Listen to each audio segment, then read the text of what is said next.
Bonjour, bonjour à tout le monde. Bonjour les parrains, les marraines. Bonjour les papas, les petits frères, les petites sœurs. Bonjour à l'association AS Repano. Je suis Diane, euh, membre de Kamei Global Vibes, qui a parrainé le Noël cette année.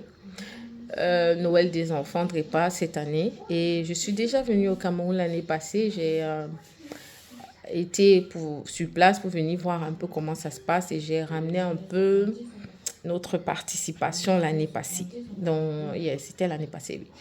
Non, ici, je fais cette petite vidéo parce que je me suis dit, en racontant un peu mon histoire, en racontant un peu mon vécu avec la maladie, mon parcours, mes grossesses, ça va motiver certains, ça va donner de la force à certaines personnes, ça va aider certaines mamans de se dire que le parcours est long, le parcours est difficile, mais il faut toujours s'accrocher.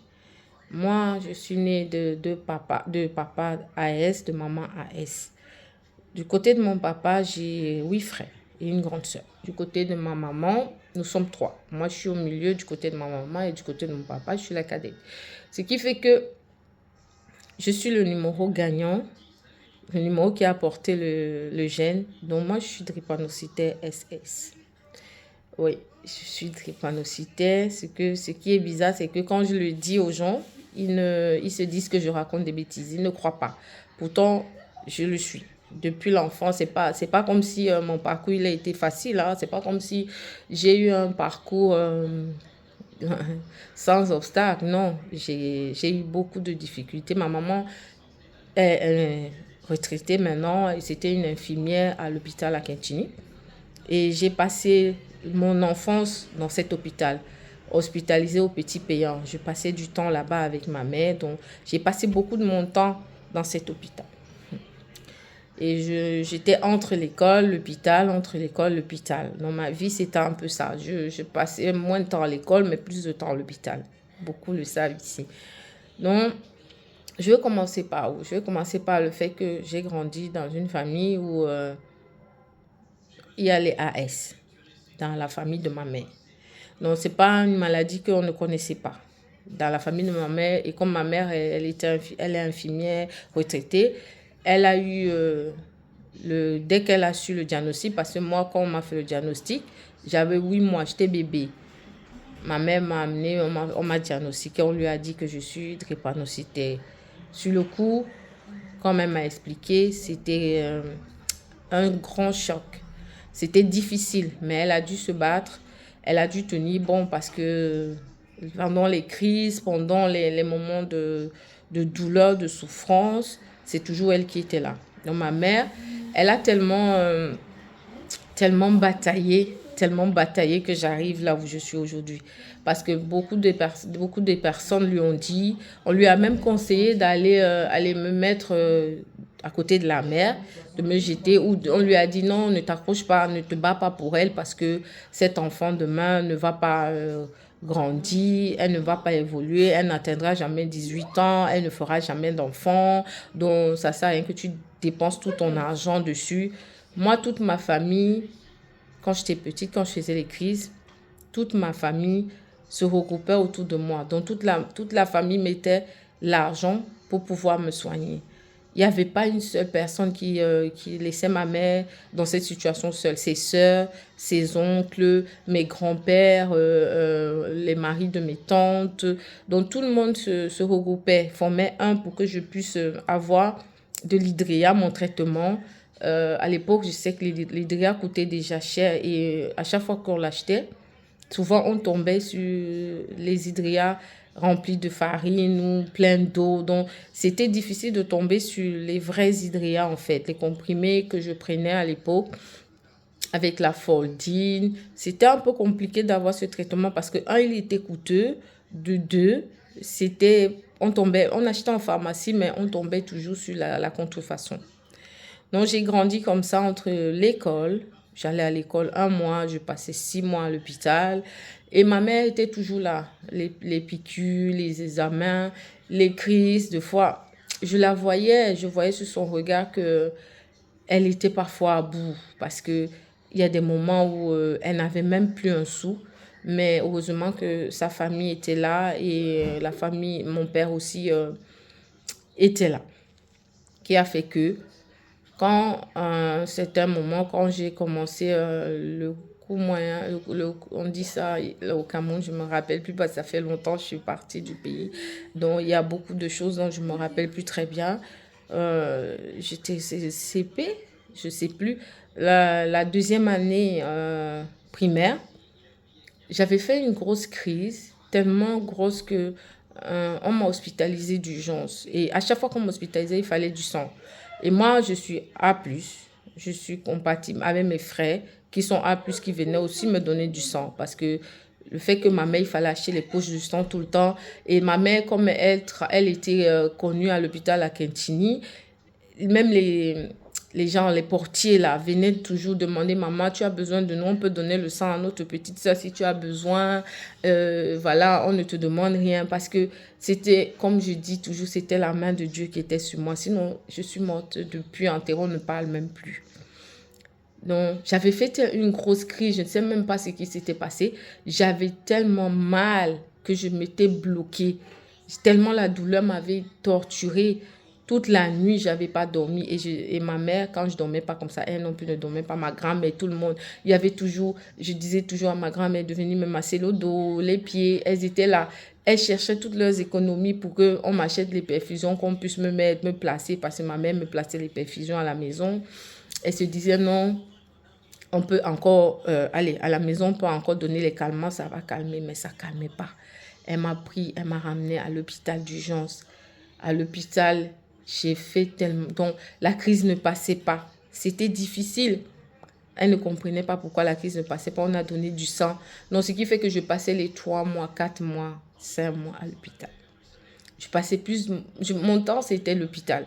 Mais ma mère et ses copines, ses collègues infirmières disaient toujours, ta fille, elle est couchée, elle est malade, mais elle est toujours pomponnée. Elle veut toujours se pomponner, elle veut toujours avoir les ongles propres, les cheveux, tout ça. Parce que je sais qu'il y en a beaucoup de petites filles qui sont comme moi, drépanocytaires. On nous appelle les mamies nyanga. Parce qu'on aime ça, on aime se faire belle. C'est pas parce qu'on est malade que... Moi, je disais ça à ma mère, c'est pas parce que on est malade, que je suis malade, que je ne vais pas prendre soin de moi. Ou que elle dit, faut prendre soin de toi à quel âge, avec quelle force. Tu es couché là, tu n'arrives même pas à soulever le pied. Mais tu dis, tu prends soin de toi. Je dis oui, même si la mort doit me prendre, ça doit me prendre bien quand je suis nickel. Et cette maladie, pardon, ça m'a donné une force. Parce que de l'école primaire, la maternelle jusqu'à l'école primaire, parce qu'après je suis partie, la maternelle jusqu'à l'école primaire, j'ai subi des moqueries, beaucoup de moqueries, même dans le quartier où je vivais, mes amis d'enfance, j'ai subi beaucoup de moqueries. Les gens ne savaient pas c'était quoi la drépanocytose. On n'appelait même pas drépanocytose, on appelait hématie, SS. Donc les gens se disaient, ouais, elle a l'hématie, elle va mourir demain, elle va mourir bientôt. Et comme ma mère disait toujours, il ne faut pas qu'on me tape, il ne faut pas qu'on me bouscule, on m'évitait toujours même les coups de soleil, je ne devais pas trop courir comme les autres enfants. Je ne comprenais pas pourquoi on m'interdisait tout ça. Je voyais les autres, mes cousins, mes amis, ils pouvaient jouer, sauter à la corde. Mais à chaque fois que moi je voulais faire comme eux, je tombais malade. Le soir, je commençais à avoir mal partout, je commençais à avoir mal à la tête. Je commençais à me plaindre des douleurs quelque part. Donc, ça a fait que ma mère m'interdisait beaucoup de choses. Je ne pouvais pas faire comme tout le monde. C'était à la loupe, comme on disait, mes grandes-mères. Dès que je commençais à jouer, on entendait seulement, les gens, on entendait seulement, tu fais quoi? Je dis, je joue. Arrête de jouer, viens t'asseoir ici. Donc, des fois, je m'asseyais là à côté de mes grands-mères et je me sentais mal parce que je voyais les autres enfants jouer au foot, jouer on appelle ça la marraine, sauter à la corde. Je voyais tout ça, je ne pouvais pas le faire. Je ne pouvais pas le faire. C'est pas que mon enfance n'était pas... C'était juste que ma famille évitait que je fasse des crises parce qu'ils voyaient dans l'état dans lequel ça me mettait. Un jour, mon oncle est venu d'ici pour se marier et on était des filles d'honneur. Pendant le mariage, j'avais quoi? 8 ans, 7 ans. Pendant le mariage, on s'est bien amusé. Donc, j'ai oublié un instant que j'étais malade parce que toute la famille savait. Et comme il y avait le monde, les gens étaient occupés. on me calculait pas vraiment. Donc, il y avait personne pour me dire, ah, ne fais pas ça, ah, ne joue pas, ah, ne cours pas. Alors, moi, avec mes autres cousines et tout ça, je me suis amusée. J'étais fille d'honneur. Le soir, je suis restée debout toute la journée. Le soir, on était demoiselle d'honneur. Il fallait rester debout. Donc, tout ça là. Après le mariage, 2 jours après, j'ai fait une forte crise qui a failli m'emporter. Donc, les réjouissances de mariage se sont transformées en douleur. Tout le monde se rassemblait autour de ma mère parce qu'on avait vraiment cru qu'en ce moment-là, j'allais mourir. Et ma mère n'avait pas d'argent pour m'amener à l'hôpital. Alors, je suis restée dans la douleur pendant quelques semaines. J'avais mal. Je ne sentais plus mes pieds. Je ne mangeais pas. Je maigrissais. C'était dur pour ma famille. Et tout le monde s'est cotisé. On s'est rendu compte qu'il y a un hématologue à Yaoundé, à l'hôpital central à l'époque, qui était même l'ami de mon grand frère décédé, père son âme, qui était hématologue. Donc, il remplaçait l'hématologue qui était là à l'époque. L'hématologue qui était là, lui aussi, l'ami de mon oncle, qui était drépanocytaire. Il formait le jeune qui devait le remplacer parce que lui devait partir, se reposer. Donc, on m'a amené là-bas chez lui d'urgence. Quand je suis arrivée, il nous a reconnus parce que quand je suis arrivée avec ma mère, on a pris le bus pour Yaoundé. On est arrivé. Quand on est parti le matin à l'hôpital, avec la douleur, j'arrivais même pas à m'asseoir.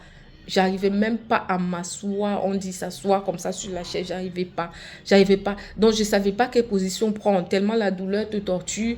Tu sais pas si tu dois mettre le pied. Tu dois pas mettre le pied. Tu ne sais pas. Donc, je suis allée à Yaoundé avec ma mère, comme je disais. On est parti le matin, tôt le matin. On est arrivé la nuit, on est reparti tôt le matin chez le médecin. Les infirmières nous ont fait attendre longtemps. J'étais couchée sur le banc. Donc, j'avais tellement mal que même ouvrir ma bouche pour parler, j'arrivais pas. Et quand le médecin est arrivé, il nous a vu, il a vu ma mère, il a reconnu, il a dit, mais maman, qu'est-ce que tu fais? Elle a dit, ah, je suis venue avec ma fille, ça ne va pas et tout et tout. Il a expliqué, il dit, hey, mais lui, il m'avait vue petite, plus petite encore. Il ne pouvait pas savoir que c'était moi. Il nous a reçus directement et on m'a hospitalisé directement. J'ai passé 1 mois à Yaoundé. Donc, après ça, je suis sortie, je suis rentrée à Douala. Donc, chaque fois que je devais me soigner, je devais aller en consultation, on allait à Yaoundé. Dieu merci, il s'occupait bien de moi, il prenait le temps pour moi. Et quand moi, je suis arrivée là-bas, à l'hôpital à Yaoundé, j'ai vu d'autres enfants. Un petit garçon qui était venu, sa maman était toute jeune. J'ai eu tellement de la peine pour cet enfant parce que tellement la douleur l'avait attrapé que ça l'a rendu raide. Il n'arrivait plus, il était comme un morceau de bois. J'avais jamais vu ça, que la douleur pouvait amener quelqu'un dans cet état-là, un enfant. Il avait tellement eu mal parce que quand il a commencé sa crise, son papa l'a amené au village chez sa grand-mère. Et là-bas, la grand-mère l'a amené chez les tradipraticiens. C'est là-bas que ça a empiré. Donc, quand ils sont arrivés à l'hôpital, on l'avait mis dans la chambre avec moi. J'oubliais même que moi, je suis malade. J'ai commencé à m'occuper de lui comme mon bébé. J'étais mal pour lui parce que tellement j'avais jamais vu la douleur mettre. Pourtant, moi-même, je me retrouvais dans des états de douleur atroces comme ça. Mais lui, c'était trop dur de le voir comme ça. Ok, ça c'est l'étape de mon enfance. Je vais pas être trop longue pour que la vidéo ne soit pas très longue. Sinon, je vais jamais finir ici. Maintenant, je passe à l'étape où je suis arrivée en Belgique. J'ai quitté le Cameroun pour la Belgique. Quand je suis arrivée en Belgique, le temps qu'on mette mon traitement en place, j'ai fait 2 fortes crises qui m'ont amenée aux soins intensifs.